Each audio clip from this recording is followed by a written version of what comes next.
I moved over here to San Antonio. Like I said, we moved with my grandparents, and my grandma's, I guess, husband, or I don't know, whatever he was at the time. That's when it happened, like when I started to get molested by him. So that happened for like 7 years because I never said anything. Oh my goodness. So because you didn't tell people, you just totally internalized it and held it in. Now that you are talking about it, how does that make you feel? One morning I was on my way to work. I got there to work, and I was like, God, I'm tired of this life. Like, I don't want to live like this anymore. I'm not happy. So, like, just send me someone to get closer to you, because I want to get closer to you. Like, I want a different life. And he did.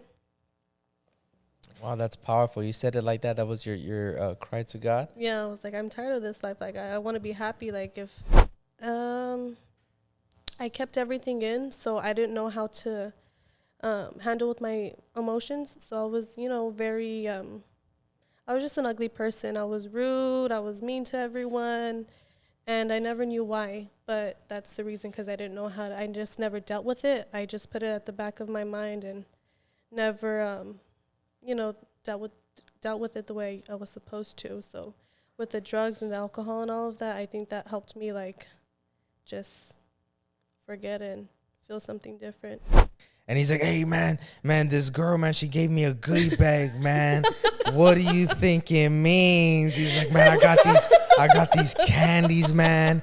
She gave me a bang. I'm like, he's like, what do you think it means, bro? And I was like, so I want to know what did it mean? Because we were sitting there and I was trying to help him out. I'm like, I don't know, bro. Like, I don't know, bro. I was like, did I get a goodie bag, or did only you get a goodie bag? He's like, no, only I got one. I was like, well, I don't know, bro. I didn't get one. So I didn't know too much of his work history. My mom had called me. She was like, where are you? And I told her I went to go do something. She was like, well, can you come back home? Can you pick me up? Because I want to go. I'm like, okay. And I got home, and she was crying. She told me, and I just lost it. I didn't want to believe it, because he was doing so good, and I didn't think he'd just, he'd turn around like that, but that happened. I lost him, and I was broken. How did this incident, how did it affect your faith and your salvation? It affected it. I guess it happened, and I wanted to, I just wanted to fall back into, the addictions, and I wasn't happy. I was like, what's the point of living, Welcome back to another episode of LifeSpeaksPodcast.com. Thank you so much for joining us. We want to give a shout out to the Choosing Hope Foundation. Go to the website, choosinghopefoundation.org. See what they're doing over there, man. Wrapped around prison ministries, just doing big things out there. Check it out if you want to donate, or if you just want to see, or if you just want to just check it out and see what can happen. Hey, just see it, see what can happen. Check out LifeSpeaksPodcast.com and be up on the info about our podcast. And thank you so much for watching. If you want to donate, you have an option on there. Next, the Potter's House, GRA.com with our church, the Universal Church in Universal City, Greater Randolph area, 2025 Universal City Boulevard. Come and check us out, see how God's moving. Let's check out the website. Once again, it's thepottersHouseGRA.com. And, man, just see how God is just moving over there. And it is awesome. Like, subscribe to our podcast, ring the bell so you get all the notifications. And thank you so much for joining us.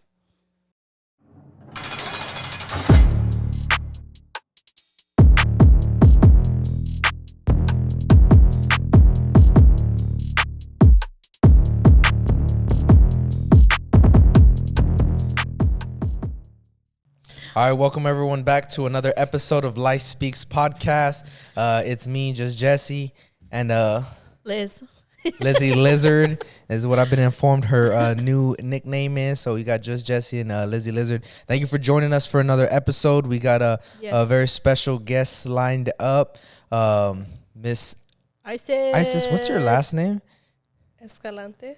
And what's your new last name? I don't have a new last name. What's your new yet. last name gonna be? Valdez. Valdez. Okay. Oh, okay. A very special guest, Isis, formerly Escalante, soon to be Valdez. Yep. Just Welcome a to the couple show. more, a week, Yeah, like a week, right? 2. 2 weeks. 2 weeks. 2 weeks. Are you excited? Yep. You nervous? Yes. Yeah. That's cool. Yeah. To be expected. Yeah. Yeah. Everybody. But anyways, welcome to the show. Thank you for joining us.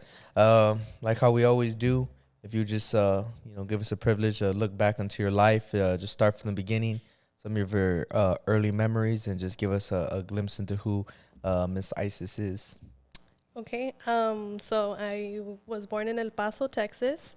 So I lived there with obviously with my family. My mom and my dad were together. They were together for a while, and then at the age since I was like 7, that's when they had a divorce, and then so that's when I came over here to San Antonio and we started our life here. Oh, okay. Why San Antonio? You had family in the area, or Yes. So my grandma, my mom's mom, she lived over here already, so she came to live over here with her. How was that with your mom newly separated? Like how like did you take the divorce well, or was it hard on you? I think I took it well. Like I really didn't care, I guess. I was young and I didn't know too much what was happening. Okay, so So- it wasn't like this traumatic thing. Like it Yeah, was it just didn't like have an effect on me. Oh, okay. Yeah. Okay. and at this point it was just you and one My- brother, 2. two brothers. Yeah. My Okay. older brother and my younger brother. Oh, okay. Yeah. So was that how was that with your mom? Like because she was now a single mom, how was that raising you 3 kids? Yeah, so it was hard because it was not just only us. She actually brought my great grandparents down with her, because she was raised by them. So they've always been involved. Mm-hmm. So she didn't, they're already older. So she wanted to bring them over here with us, and so yeah, it was us 3 kids and then my great grandparents. Oh, okay. Yeah, Okay. So so they she- helped raise you guys. Yes. So there was a support system there for her. Right. Right. Mhm. Oh, okay. Okay. Yep. Don't look at me like And so why the such a large move though? I mean, yeah, there was a separation. She just wanted to change the scene, or did she ever tell you about that? Yeah, I guess the whole situation, how the divorce happened and everything, like my dad left my mom for another woman, and she had her own family, so he was with her, and I guess she really took that hard. And I don't think she wanted to be in the same city and do that, go through all of accidentally that. run into them or anything Right. like that. So she talked to my grandma, and I guess she decided to move to San Antonio just to start a new life. Okay. And you were able to like land on your feet with them at first, or she had something set up, or how did that No, go? yeah. So ever since we came over here to San Antonio, we've always lived with my grandma.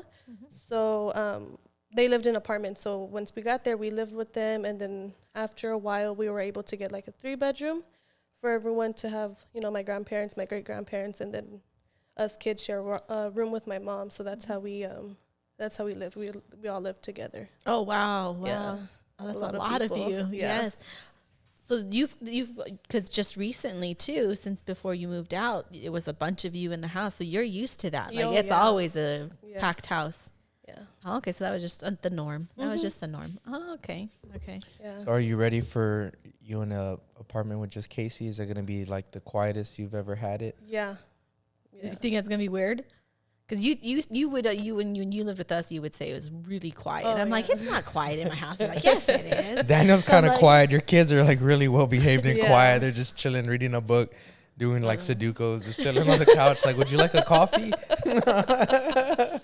Yeah. It's gonna be a big change, but But a good one. a Change good is one. good. Change Yes, is good. A good one, You'll be out and about. You'll keep yourself busy. right? Yeah.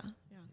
So school, what was it like going into a new school and losing your friends? I mean, I know you said you were 7, but Yeah. I think it was okay. I'm not really social, so I guess I made as much friends as I could. Being quiet. And it was okay.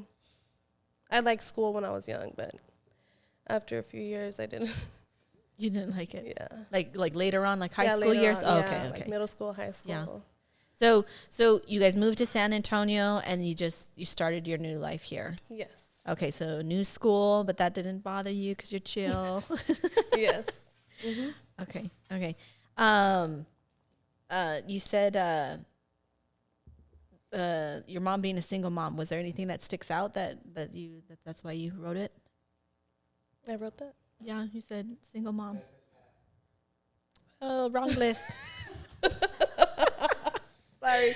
Sorry, wrong No, list. Isis was a little bit shorter than that. She said childhood trauma, which I guess would bring me to the next that one. then. Would you be able to elaborate on that, or what do you mean? Is this the same age, or? Yeah. So when I moved over here to San Antonio, like I said, we moved with my grandparents and my grandma's, I guess, husband, or I don't know, whatever he was at the time. That's when it happened. Like when I started to get molested by him. So that happened for like 7 years because I never said anything. Oh my goodness.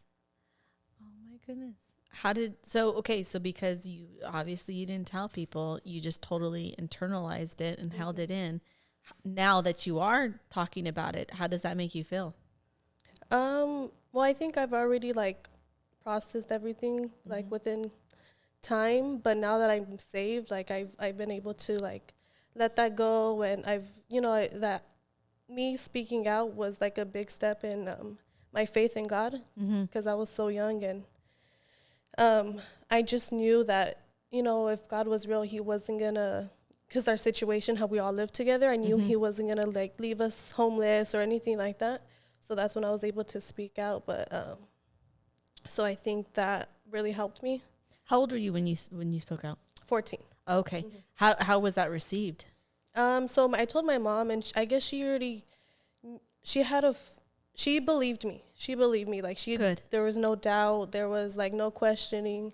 She was like, okay, well, we're gonna leave. We're not gonna stay here. I'll do whatever I have to do, but we're not gonna be living here anymore. I was like, okay. So she was very, she didn't doubt me. And how did your great grandma or grandma? My grandma. How did she take it? So she was more like I was making things up, and she just never believed me. Forever or just for a period of time? I still think she has her doubts. Like that relationship isn't good. Yeah. We don't have like a good relationship. So yeah, I think it's like a forever thing. Okay. Because you were closer with your great grandma. Yes. Okay. Yeah. Okay. So during this time, what were you thinking as a kid? Like, did you know this is not okay? Was it scary? Did he threaten you? Like, don't tell anybody? Like, no, I knew it wasn't okay because I just felt horrible. Felt horrible about myself, and I just never said anything just because I knew like my mom was single, and if I say something, then we're all gonna have to move out, like including my great grandparents, and it was just like a rough time. Like I didn't want we would all have to depend on my mom, and at the time I didn't think she would, she would find like she was able to like care for all of us. So I was, I never said anything. I didn't want to have to put that extra burden on her. Yeah. To you took on that responsibility. Yeah. So I just never said anything. I kept it in. Oh my goodness. That's a huge burden to carry. Yes. A huge Yeah. thing to feel, especially at such a young age and for so long. Yeah.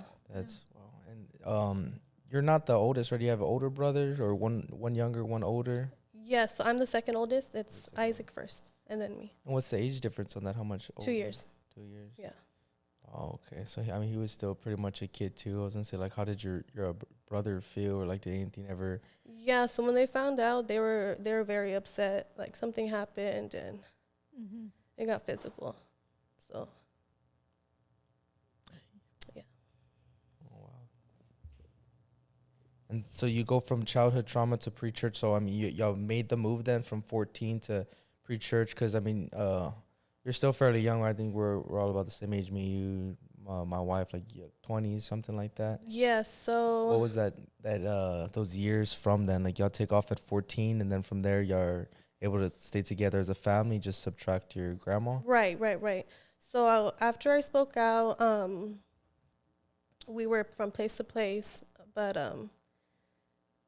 that's when I guess I started to rebel. Like I would skip school. I was involved in fornication, and so that's where everything started there with that. We were finally in an apartment, and I just wouldn't go to. I was like in 7th or 8th grade, one of those, and I would skip school like all day just to go hang out with a boyfriend at the time.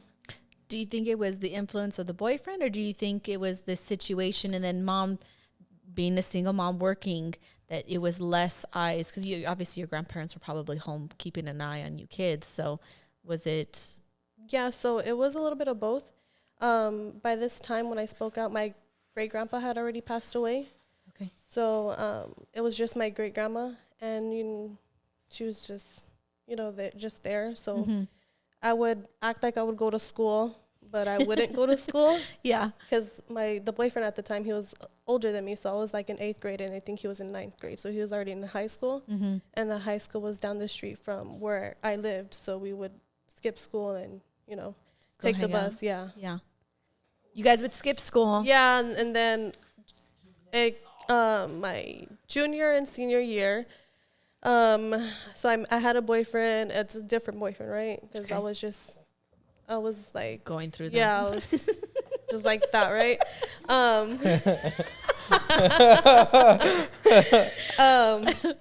So I It's had under this the blood. boyfriend. It's under the blood. I had this boyfriend at the time, and he would smoke weed, and I was like, why are you doing that? Like, I don't like that, and it smells, and this and that, and so I would always tell him, like, you have to stop, and he never did. I was like, why is this, like, so hard? Like, why? And so I ended up trying it, so I was like, well, let me see, like, what is it about? And so it took off from there. You're like, I see why it's so hard. So did it get addicting to you? Like, Yes, Like yeah. you needed it. Yeah. Like in high school, not really, but after I graduated and I started to work, I was like, man, I'm tired of work. I just want to go home. How far did that go? Did it end with weed and alcohol, or did it venture into other things? Or So yeah, the addictions were weed, and then alcohol. I would drink it like on the weekends, I guess occasionally. I don't know. You guys were hanging out, Yeah. social. Yeah. And then that I would try other drugs, but I wasn't, like I had to have, like, because I've tried a few other drugs, but it was just not for me, I guess. You didn't like it. Yeah. So with this boyfriend and you and his drugs, how did was he a partier, or no, it was just kind of? Yeah, he was more of a partier because he would know all these parties, and he was like, let's go party. I'm like, okay. So what made you finally go, okay, well, here, I want to try it? Because you were like, it stinks. Why are you doing Yeah, it? because I saw how he wasn't able to quit. Like, I would tell him, like, you need to quit, dude. Like, if you don't quit, then we're going to break up. And he never did. So I'm like, why is he not quitting? Like, and so I wanted to try it. What was it like? My first time I actually tried an edible, so it was really bad for me. I was like at school when I tried it, so I was freaking out and I was paranoid, and it wasn't good. So this whole time, did your mom know you were doing pot, weed, whatever? No, she didn't know. She didn't know, but she kind of knew I was doing something because she would say like, "Why are your eyes so red? And what are you doing?" And I'm like, "I don't know. Like I just drink." And she'd be like, "Okay." Like she was okay with me drinking, but she never knew I was smoking. Yeah. Mhm. So like, I'm just underage drinking. She's like, Yeah. okay, Biha. Pretty much. Yeah, it's Yeah. crazy out there in the world. That's really Yeah. what it is at that time. We look back at then. We're talking about that with Joseph in his podcast, and it's kind of like the parents, the way they love you, but it's like out there in the world, it's just love is so it's so different, and like Yeah. these are people who had their own things and what they think is right, and so when your lives and morals aren't lined up with God and God's word, you just feel like it's right. Right. Yeah. So I know you had a relationship with your dad. How was that while your parents were separated? Would you go visit him in the summer or? Yeah, so once we moved over here to San Antonio, it was every summer we would go to El Paso to go spend our time with him. So every summer would come, and he would either drive over here and pick us up, or he would pay for plane tickets, and we'd go on a plane to go spend time with him. So he was very involved in our lives, even though we were, so far.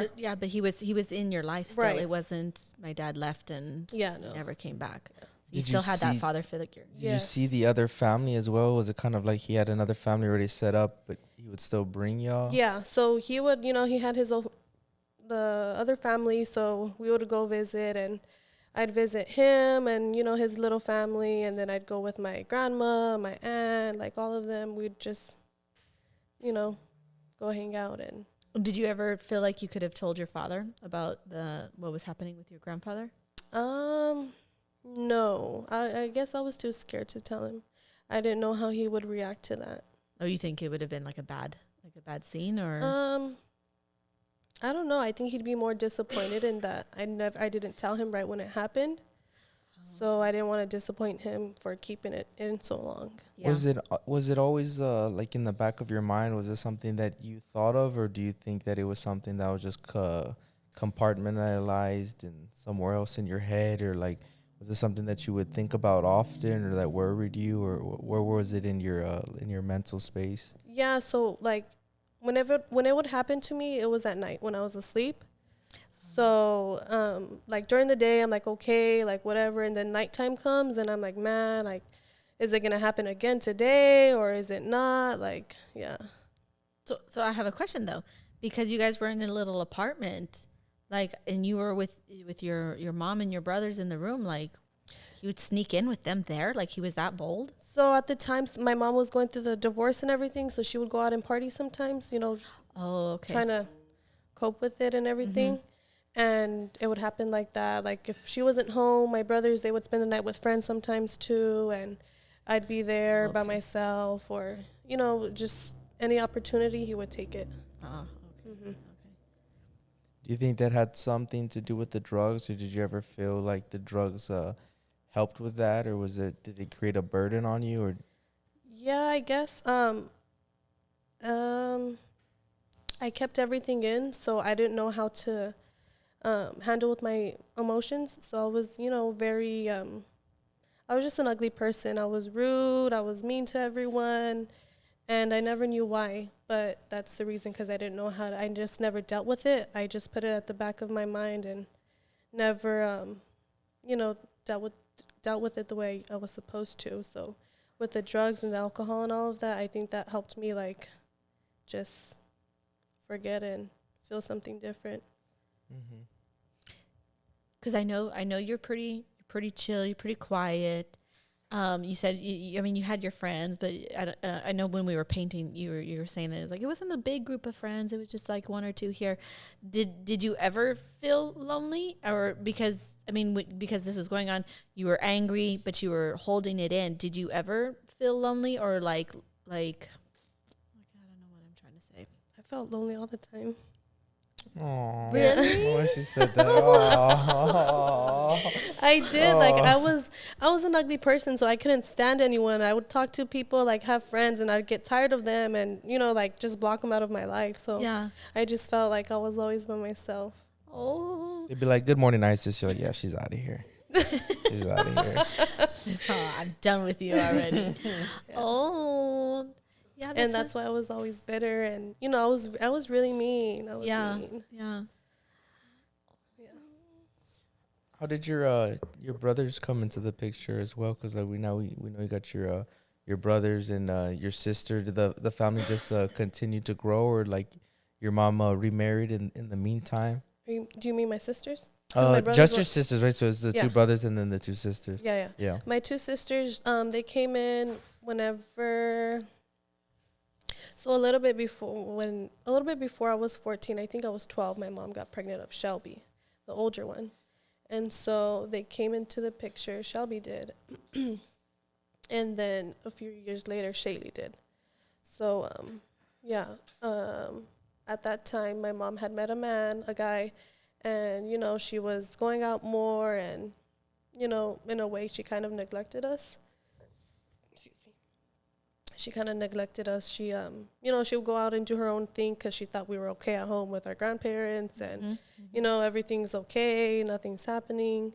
And so she took that opportunity to go, just do whatever she wanted, I guess. Did that anger you? Like, Yeah, it did actually. I would call her all the time, and she wouldn't answer me sometimes, and I'd be so mad and you start felt to like cry. rejection? Yeah, big Yeah. time. Yes. So then there that feeds into more emotions that you don't handle your emotions. You just keep it all Yes. inside. So then you're even more mad and more bugged about this or that. And it's very common. I mean, you see it all the time in society. It's these people who fall victim to these kind of things. It's the single mother. It's the people without the male head, strong figure in the family, the protector. Without that role, you see it all the time, unfortunately. And so, I mean, we know how it goes. I know how it goes. Familiar scenario here on the podcast. That's why it's so crazy. And I mean, doing these and hearing everyone's stories and stuff like that, and how often and this stuff happens. It blows my mind, because before that, like in the world, like you said, you were real quiet. I know most people are real quiet. Like no one, you're not gonna be on the world and just hop and do a podcast and just start saying all this stuff. So I mean, that's why I really enjoy doing this and hearing these stories, because I know, like with me personally, like hearing my wife talk about this before she was my wife, I looked at her kind of like, oh man, like that's real brave, and that's what helped me open up, and like just hearing people open up and talk about these things. It's a lot more. It happens a lot more often than we think. So it blows my mind every time. It's like it's not even like it's not like a that it's tiring, but it's just kind of like, man, I know what they're gonna say. Like I know this is like, dang, like, man, again, like this life, it's crazy, these patterns that we see and these things that happen. But I mean, in a way, it's good, right, with our testimonies to be able to help people through these things, and been able to see the progress of later or earlier generations and people who have looked up to, or my wife's like, man, I really looked up to this pastor's wife, and people looking up to her and just being there for other young ladies and new people coming to the church. It's pretty crazy, honestly. So I have a question for you. So because you were molested, did in the past with our other kind of interviews, did that, because you said you were in fornication with your boyfriends, did that kind of feed into that? Did that like make a decision for you? Like, well, this has happened to me, but I'm going to do it my way. I'm going to do you think that does that make sense? Yeah.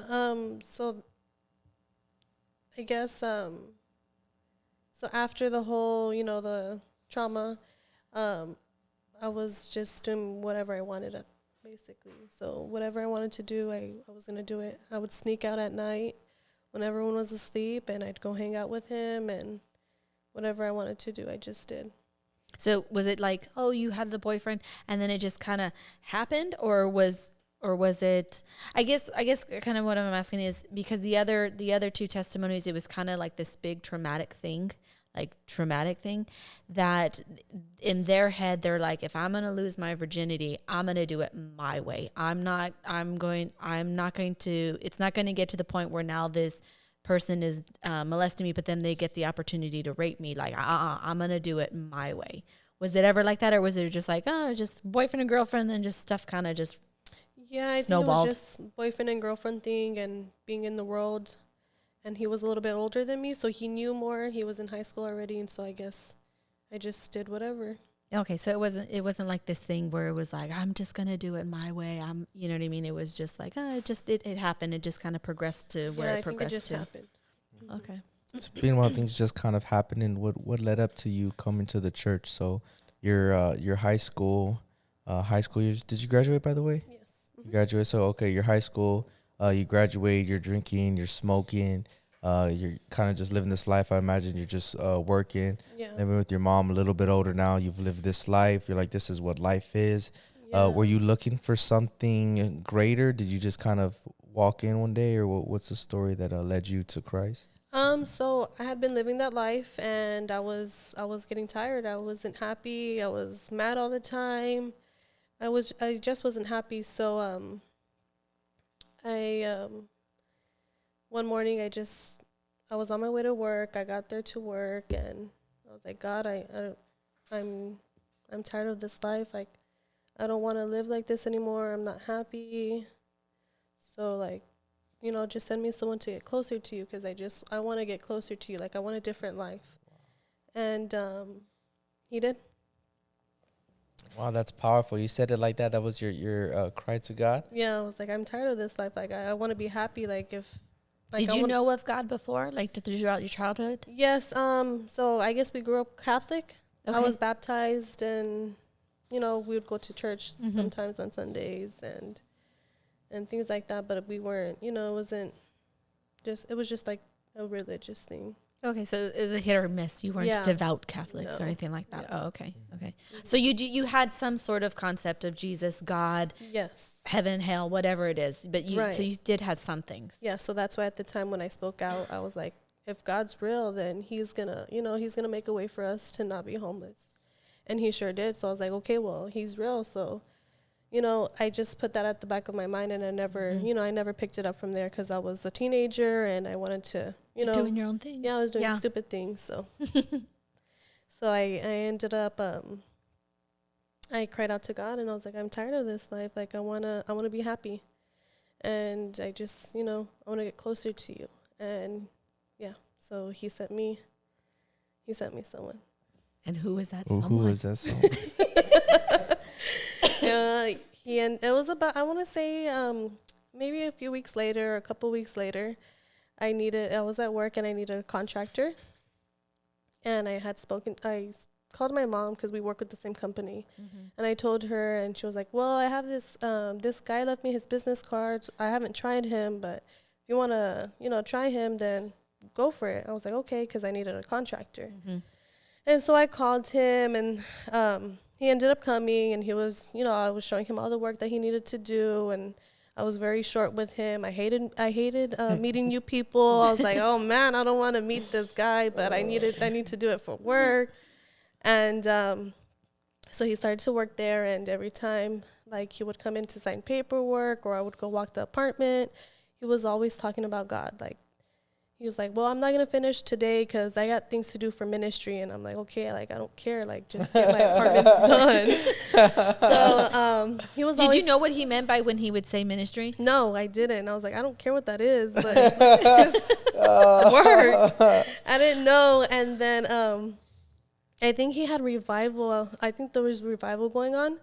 And he was like, I'm ready to go to revival. I need to get me some Jesus. Or what did you say?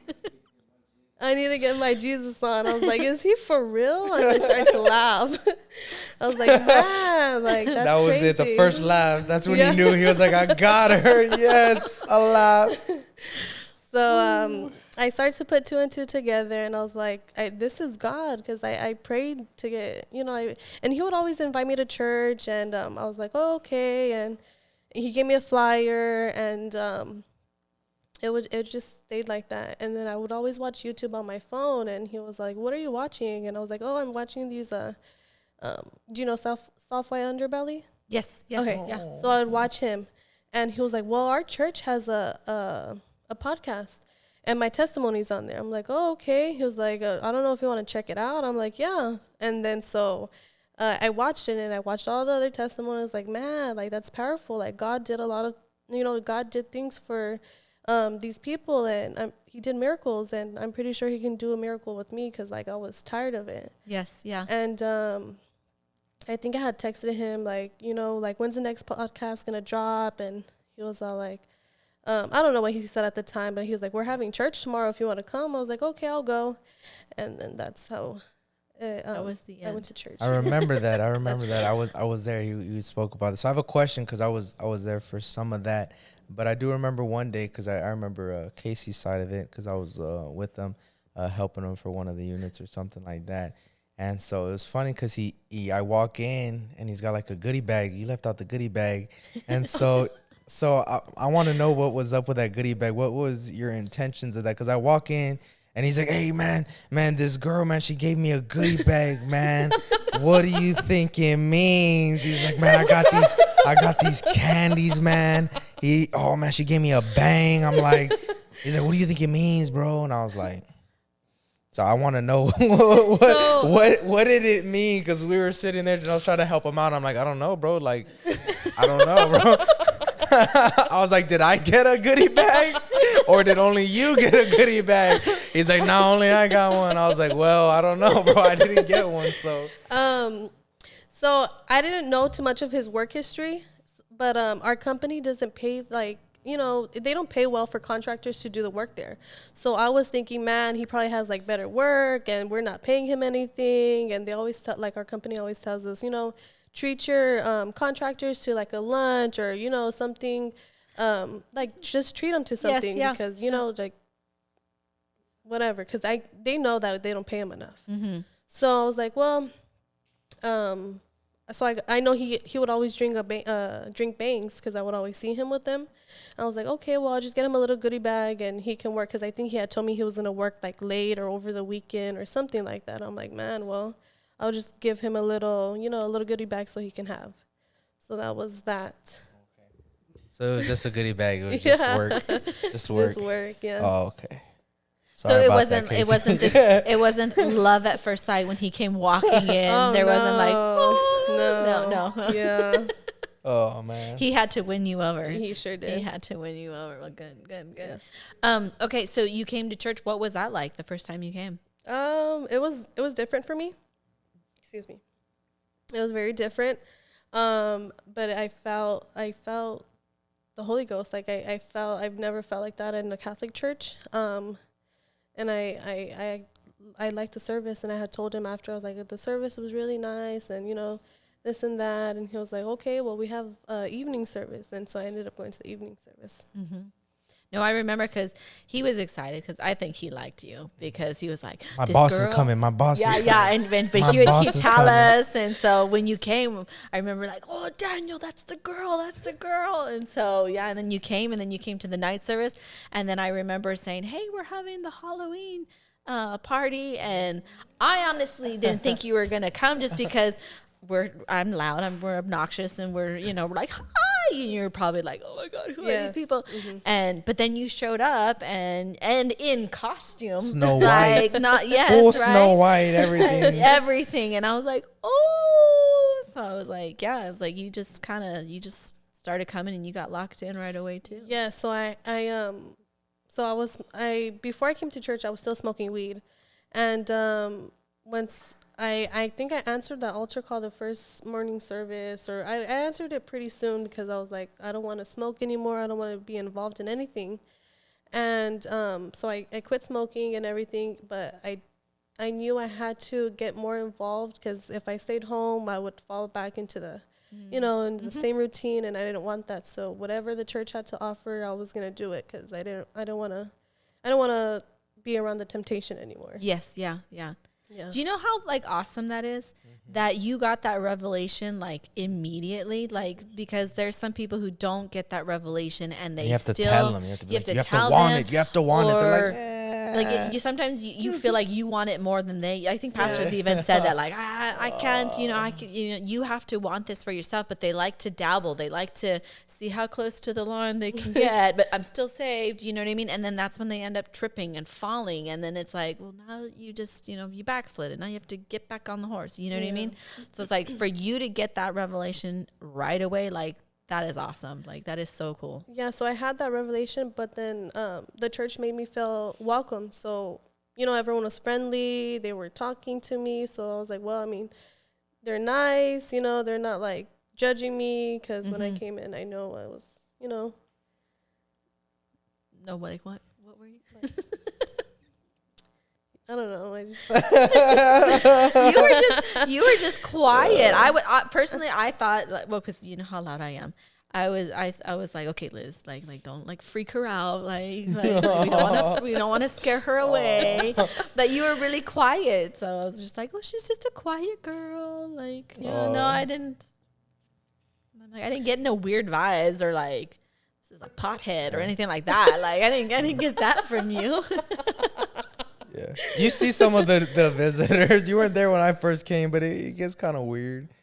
You seem normal. It was cool. I guess they were my own convictions then. Oh. Well, that's good. That's good. Yeah. So, with salvation, how did it all? How were you able to process the forgiveness from your grandfather? Like, was that like immediate, or was like? Yeah, my mom would always tell me, like, she would always, before I was in church, she was like, you have to forgive him. You know, if you want to go to heaven, you have to forgive.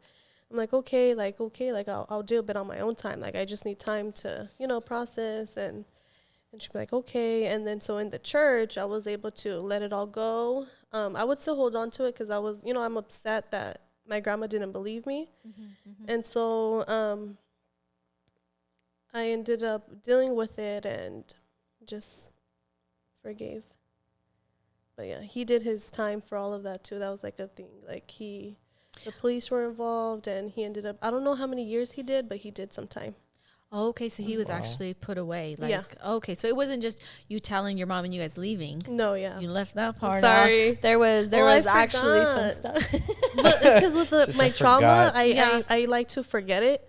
I put everything at the Yeah. back of my head and like I don't want to think about it again. Yeah. And That's why I was asking you that question about the drugs and stuff, because like I know with me it was the same thing. Like I totally forgot a whole bunch of stuff happened, and then I'm sitting there in jail or like super high on drugs, and I'm like, why am I like this? And I was like, oh yeah, that's probably why I'm like this. That makes sense. Yeah.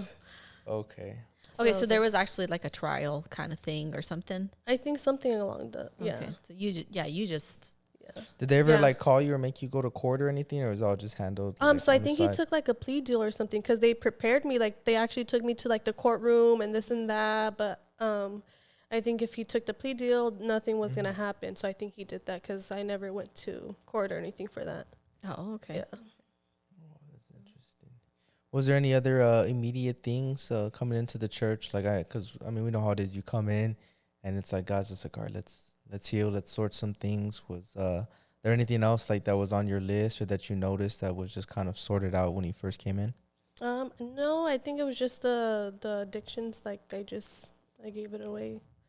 Did God get right away? Like, was it you didn't have any once you got saved and you're like, God, I don't want this anymore? No addiction, no like fiending or anything like that. No. Praise God. That's awesome. You could be one of those people on the bullhorn and go up there. When I got saved, I left it at that altar, and it's been 3 years. I was delivered instantly. I love that. Yeah. I was delivered instantly. Yeah, pretty much. I love that one. That's awesome, man. Praise God. Because, drugs. Yeah. Drugs, I we did know. have temptations because I lived with my mom for a year from being saved. So, I had family that would, smoke weed there. And I was, going through some things at the time. I was tempted, but I was like, no, I'm gonna read my Bible, or I'm going to pray, or I'd call Casey and I'd tell him, and, he'd help me get through it with like verses and things like that. And so we know it's a process. We know sanctification. What about like cussing? Was there any like cussing, or like was there stuff that I'm gonna guess? Why do you look at him? She's like, only he knew. Only he knew I was swearing. I would call him and be like, hey, bleep, bleep, bleep, blop, bleep, bleep, bleep, bleep. Yeah, that was another thing. I would cuss a lot. Potty mouth. And that was around Casey. And it was like when we probably at the beginning, like when I was barely, talking to him. And I don't know, I think he was. So before church? Yes, Okay. way before church. Yeah. And he had to pick up a check. And I was like, well, where he went, it was a lady that she's mean and she's like a witch. And I was like, I don't like her. And I used these other words. And he was like, hey, whoa, why are you talking like that? And so I was like, dang, like that convicted me because I was like, I'm this girl here, cussing. And he's over here getting mad. I'm like, wow, like, because I've always cussed around, people at work and they've never said anything. Like, it's normal. Yeah. And so he's over here saying something. So I was like, dang. So But did then you know cussing was like kind of like wrong? Again, Yeah. sort of having a church sort of background. So, okay. Yeah. So you knew. So then this was Yeah. like convicting that somebody actually stood up and said, hey. Yeah. Yeah. Oh, wow. Good. Yeah. Good. So then once I came into the church, all of that stopped as well. How long till your family saw that, noticed that? Because you were still with them at this point, right? So, how long did it take them to be like, is anything weird with Isis? And they're like, yeah, man, she hasn't hit the blunt in a while. She stopped cursing at me. Like, she doesn't sneak out, or like she's just home every night. Like, the liquor's still full. Like, you know what I mean? I think they noticed pretty quick because my mom started to come to church. And then we tried to, because we knew Isaac was in the same situation. So we would try to get him to come, and he'd be like, okay, but his schedule, he works like graveyard. Yeah.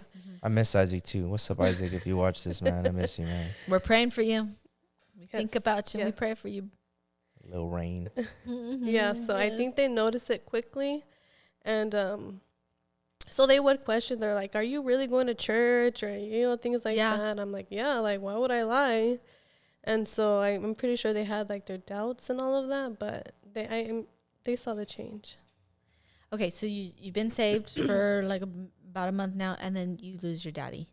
Yes, I was saved in October, and then in January I lost him. Okay. You want to talk about that? Yeah. Yes. That's what the tissue's there for. Okay. So tell us about that. Okay, so I want to say sometime in December he got sick with COVID. And everyone at home had already went through it, so we were like, oh, okay, he's going to get better. Mm-hmm.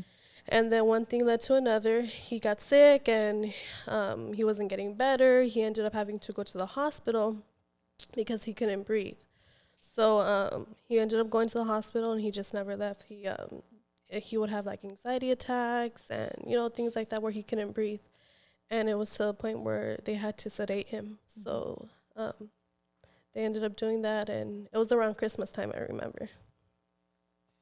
They ended up doing that, and I don't remember who called me. I think it was my mom. She had called me crying, and she was like, they had to sedate your dad, and I just lost it. Like, I completely lost it. I felt like I lost him. Mm-hmm. Mm-hmm. And so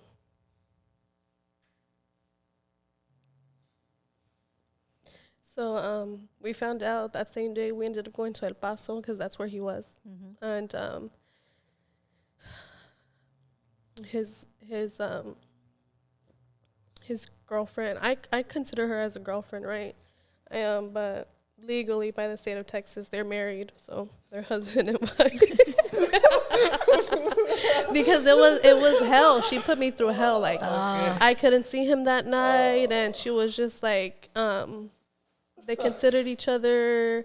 Was it actually like they got married licensed, or just because they've been together for so long? Oh, okay. I thought they went to a judge, like they were married. You're like, no, I don't see it. No.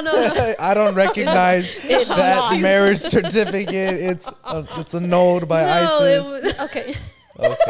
No, they weren't married. Okay. Yeah, they weren't married. I they consider weren't her as married. She was. Right? Yeah, she was. Yeah, and so I remember I was trying to see him, and she made it so difficult for me. And it was like a whole thing too. Like, she's an ugly person. And I was able to see him, and I saw him, and it broke me down. Like, it broke me. And I called Casey so he can do a sinner's prayer with him.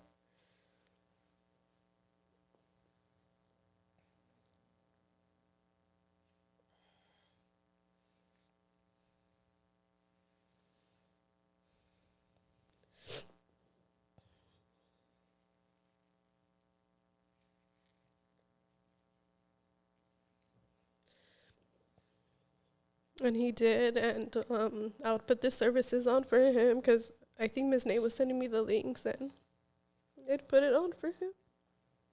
So then once you were able to see him, you were able to still see him and be in there. Yeah. And I saw him. I was there for a little bit, and we ended up coming back home because I had to work, and I was just believing God that he was going to heal him. And he was doing so good. Everything was okay. And I came back, and it was January 3rd.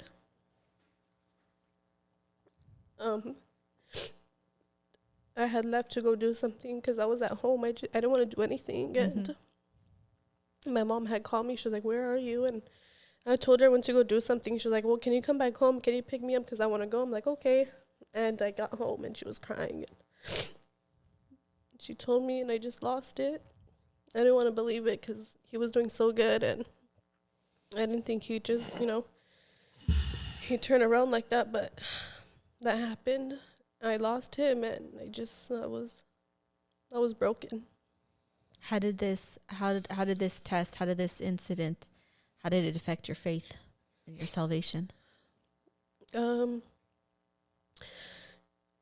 affected it. I guess it happened, and I wanted to, I just wanted to fall back into, the addictions, and I wasn't happy. I was like, what's the point of living, Mm-hmm. And so, and his girlfriend at the time didn't make it any better. Yeah, yeah. And so I was just miserable. But I know I called Miss Nay, and she helped me, and Casey knew, and he was helping me a lot. He would make sure I was, reading my Bible. He would read me scripture, and I just kept pushing, and I wanted to, go back to the same routine, but I didn't. I just let it go, and I just kept praying, and I knew God had a plan, and he took him out of his misery, that's for sure. So he was not, hurting anymore. Did you get mad at God at any time, or was it just kind of like, I know you just said, like, what's the point of living? Did you ever think suicide, or like, what do you mean by those words? Well, I guess living right. I'm sorry. Oh, okay. I was upset. I remember, I think I told Casey, I'd called him, and I was like, I was crying, right? I was, I was hysterical, and I was like, I'm praying for him. Why isn't he answering my prayers, Casey? Why not? And, he was like, oh, I don't know. He was just quiet. He was like, I don't know. But he was listening to me, I was just hysterical, and he was like, well, we'll keep praying for him. And, I was questioning God. I was like, why are you doing this? What did I do? Like, take me instead. I was like that, I was like. So you could run from him or to him, and Yeah. seems like you were able to run to him. And, the one thing that stuck out to me when you said all this and spoke on the situation is it amazes me, God's grace and mercy that, through you getting saved, and fresh too, mind you, because I'd still consider you a fresh convert at that point. Absolutely. But to be able to call, and also seeing Casey being involved from the very beginning, I'm like, man, they ain't even married yet. Casey's already praying for her father on his deathbed. Yeah. But the chance, the grace and mercy for you to be able to, for him to be able to pray there, that opportunity, like, had you not come to the church, had not things played out the way that they did, I'm sure his girlfriend wouldn't have led him in a sinner's prayer. You know what I mean? Like, no one would have been there, but for him to have that opportunity. And we hear it quite a few times, and it's always God's grace and mercy that there's someone there, because it's something, another reoccurring thing that I've noticed through the church is someone being there, a believer being there, a Christian being there, being able to pray for someone, lead someone, in a sinner's prayer. So, that's God's grace and mercy. So, praise God for that. That stuck out quite a bit. Of course, the whole situation was hard, but that was amazing that Casey was able to do that for him. Yes, yeah, and God's timing's perfect, because if I wasn't saved, I wouldn't be here. Yeah. I wouldn't have. So his timing's perfect. So is that God's not a redemption with family, but since then and seeing all this coming, have you seen? Because we've seen your mom come. We've seen your sisters come, praise God, because like we said, people need that structure, that God's word, their life to be aligned with it. It helps. It helps us all. We all need it, whether we know it or not. But have you seen the effect that it's had on your family since then? I know you're still, you haven't been here for years already, but just in this short period of time, I feel like you've been here forever, and you've gone through a bunch of stuff, and we've seen your family come in, and we've seen growth. Can you see the change, like, from your point of view, from the beginning to where you are now? Do you notice all the differences? Oh, yeah. My family's slowly getting more involved with the church, so that's better. Just everything it's better. I see the difference, And now soon to be married. So we'll look back in a few more years. I'm sure a lot more will change through time. Yeah. I know you lost your grandma too, your dad's mom. How was that for you? Yeah, that was rough. So I lost my dad at the beginning of the year. That was January last year. Mm-hmm. And then a few months later, I don't remember the month. It was either June or I don't remember July. It was in July. Okay.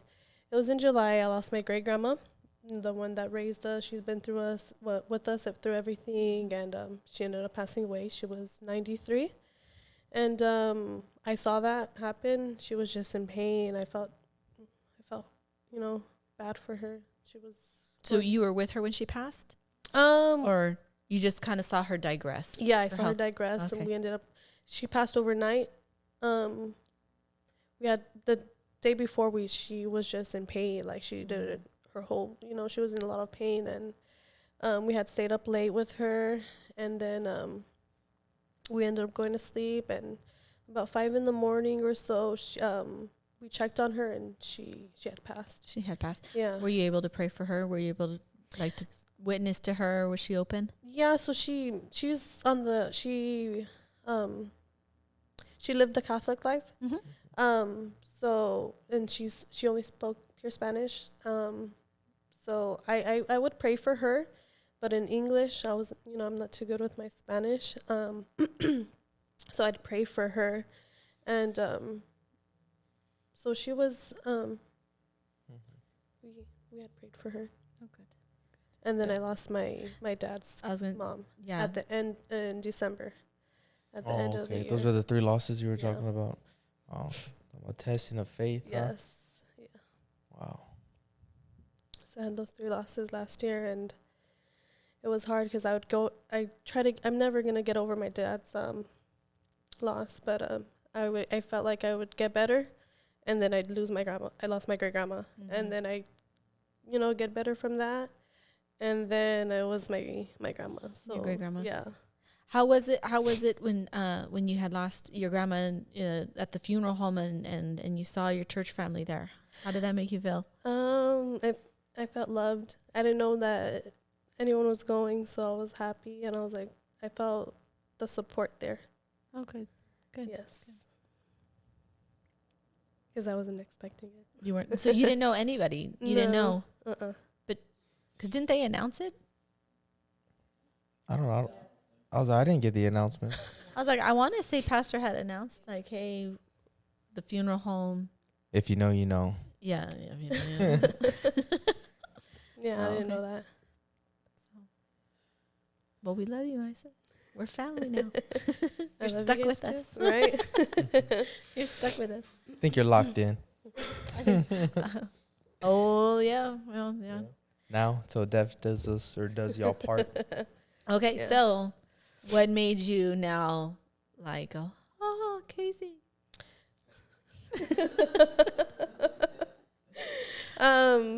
So I think when I turned my 6 months in the church, I got into ministry, and then shortly after, I think we started to court, right? Did y'all know that was coming? Like, I don't know did how you it happened. see? She's like, I don't remember. I don't got him a remember. gift bag, and now we're getting married in 2 weeks. I just got him a gift bag for work. I don't know what happened. I don't remember how it happened.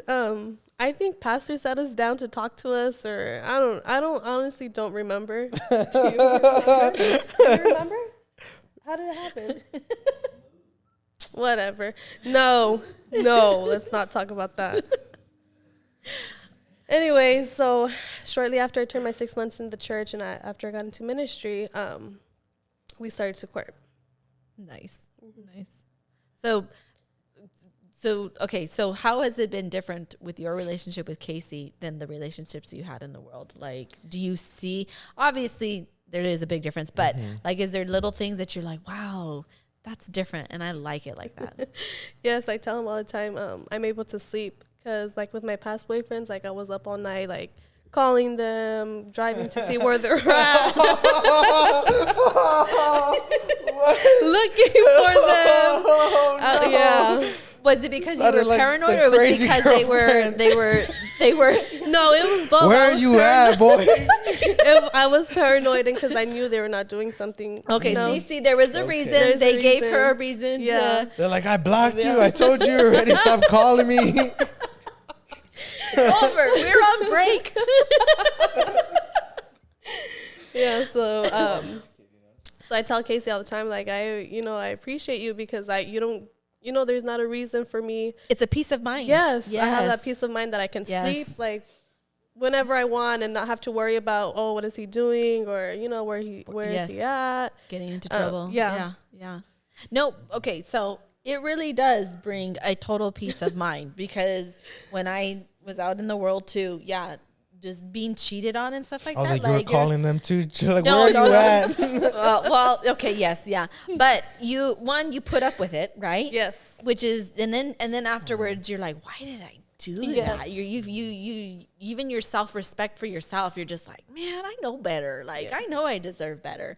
And then yeah, it's like, even like with Daniel, like that was such a peace of mind. Like, it was just like, it was amazing. Cause you again, right? Us women, we have mind battles, right? I always tell Daniel, it's that ball of wire that everything's connected to this, connected to that. And it's like, just simple little things. And you'd be like, well, what is he doing? What does he got? You know what I mean? Daniel actually does have a secret nightlife, though. He's actually the Batman, if y'all didn't know that. He fights crime at night. So you would be right there. Yeah, but I know about it. Okay. No, but yeah, that's awesome, because the devil doesn't even get a foothold in at all. Right, Any little yes, thought, and you could laugh at it. You'd be like, ha, ha, ha, yeah, right. Like, really? Like, come at me with something better than that, dude. Like, I'm going back to sleep. See you later, devil. Like, you're tripping. Yeah. Yeah. No, but it is. So It's so awesome. Yeah, to Yes. have that. Yeah. Yeah. So I'm like, when you're out in the world, the guys make you crazy. Yes. It's not just all girls are crazy, Jesse. I don't know women. I thought they were the same as men, just different. No. I've learned myself. That's a different podcast. Oh, well, that's awesome. Like I said, we know you're locked in now. You're part of the family, and Yes. we appreciate you coming, opening up, sharing your story, your testimony. And we talk about you all the time, because you were one of those people that, and I'm sure we've said it before, that the podcast actually, reached and affected. And I remember when Casey said that, he was like, hey, man, she watched all the podcasts. I was like, all of them? I was like, I haven't even seen all of them, bro. He's like, yeah, she sat the show, so she wants to know when we're making more. And I was like, dang. Yeah. And so, that feels good. That feels real good. Was there one that really just like hit home for you? Like, or is it just kind of consecutive, just all of them, just little bits? Yeah, I think it was all of them, because they're all different. And so they're all, they've gone through a lot. So I'm like, I haven't gone through a lot, but I know God can do a miracle with me. Yes. Yeah. And so I took it. Do you have a favorite? A favorite? No. No. Mm-mm. Not Casey's. Not Casey. Not Casey's. No. It's okay. It's okay. Like time felon. So did that, because I know it might have, correct me if I'm wrong, Casey. Were you ever worried that she was going to see that and be like, oh. Yes, he was, because he was like, but I'm not like that anymore. But I'm not like that anymore. Did he really? Yes, Okay. I did say that. I was like, hey, this is just check it out. You're going to find out a lot about me, but just so you know, I'm not that guy She's like, bro, you're anymore." fired, bro. What do you think was going to happen, bro? But I did, tell her that, check it out. Yes, And yeah. I think you can get something from it. So I think that's what happened. So And good. she's here now. Right. And we fixing to get married. The big old smile on his face. He's all gritting, cheesing. And so we hope to see it continue and continue on and continue to reach people, and people continue to see it, and through your podcast also come on and be like, well, I saw Isis podcast, and I was like, you know what I mean? But speaking on that subject, is there anything that you would say to anyone out there now that you are on the podcast, now that you've come into the church, you've seen it, and like you said, you've heard the stories, you've seen and now met the people, these people, you're a church family with these people. Do you have anything that you would like to say to someone who may come across this podcast that someone might send the link to, some angry girl at a job, on her phone not working, that watches the videos? Is there anything that you would want to say to them, encouragement or any advice? Just take that leap of faith. God's not going to let you down, and there's hope, and he can restore your Yep. life. Amen. Once they get married, she's gonna be a host on the podcast too, huh? You're gonna start coming, and you're gonna start. You're gonna sit here, and then you're gonna start interviewing people. I'm like, you're leaking facts, Liz. That was supposed to be a secret. Nah, Oh, nah, just kidding. I don't know. Well. No, that'd be cool. You'd have to talk to our producer Daniel. I don't know nothing about it. I just show Yeah, up. of course you can. Of course you can. But thank you, Miss Isis. He's awesome, Daniel, and I'm like, yeah, she's We- fine. We appreciate you coming on. I mean, there you have it. There's hope. There's hope Yes. for you out there. That's been the theme from all of this, all these videos, all these stories. The story of the church. This is what we preach. There's hope. There's redemption. Yes. There's a chance. And then here you have it before your eyes. This isn't a sermon or anything like that. This is someone's life. These are people's stories, and this is God moving through their stories, God moving through their lives. And you have it right there before you. So once again, thank y'all for watching, for tuning in. Yes, thank you. I hope y'all enjoyed another episode of Life Speaks. Y'all have anything else before we close Yeah, out? remember to like, share. Sharing brought her in, so share these videos. Share them with your family, friends. Just share them on your social media, and whoever sees them. But like, share, leave a comment. Till then, it's just Jess. We'll see you. Money to sometimes feed them. And that was the hardest part. Yeah. But I always managed, even if it was just rice and beans again. But God started moving, and I always managed. We always had food, and that's when they finally started knowing what a restaurant was. Oh. But it was hard because there was one time Milo's dad was always very hard on helping me out with cash because, yes, they give you child support, but your kids have other needs. Yes, of course. Yeah. And I had insurance because I worked for the state, but at Yeah. one time he got real sick on me, and I didn't have the money for the medicines. Yeah. So I had reached out, and he's like, well, that's why I gave you child support. And I'm like, I know, but. So anyway, I didn't make a big stink. And in 2011, he murdered her. So that was a hard news. That was another hard thing when they told me. I remember I was mad at her because she had left, and the girls were at home for Christmas break, and my daughter calls me and says, Mom, there's cops knocking on the door. What do I do? I said, just don't answer the door. Just, you're fine. If they don't know anybody's there, they'll go away. So she said, okay. So she hangs up. She calls him back 10 minutes and said, Mom, they're knocking on the window. They're looking through the window. I said, just don't open the door. I said, but there's cops everywhere. And I'm like, oh, my God. And I had just gotten back because I had surgery. I didn't want to leave, so I called Noel, and I was like, I can't leave. I'm busy. And he was closer. So I said, okay, forget it. So I told my boss, I have to go hard. And I went to hug him, and I couldn't even breathe. I was crying so hard. And so I finally calmed down, and we sat down, and the cops were asking him, well, what do you know? And so he started telling them, well, I think it was this person. And I'm like, are you sure? And he's like, yeah, I think so. And so and that's when it hit me, and I said, she just bought a car 2 weeks ago.